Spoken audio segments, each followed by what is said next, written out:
পানের শহর মদিনায় রহমত আছে ভরপুর।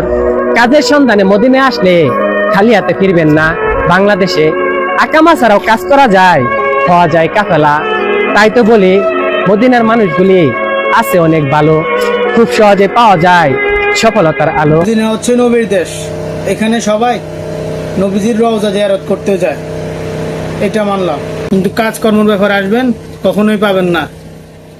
এখনকার দিনে বর্তমানে লোক আকামা থাকা আর না থাকা একই কথা, কিন্তু কাজ কাম পেতে হলে দালালকে দিতে হয় টাকা।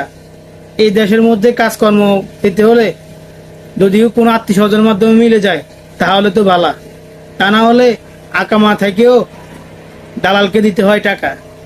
আর উনি বলতে আছেন কামের নাকি অভাবে নাই এই শহরে। শুক্র এখন 8 দিন হয় নাই, ওনার গায়ে একটা শার্ট আর একটা লুঙ্গি পরে সারা রাত দিন কাটায়। আর উনি মানুষের সামনে আসে বলতে আছে এই দেশে নাকি কাজের অভাব নাই।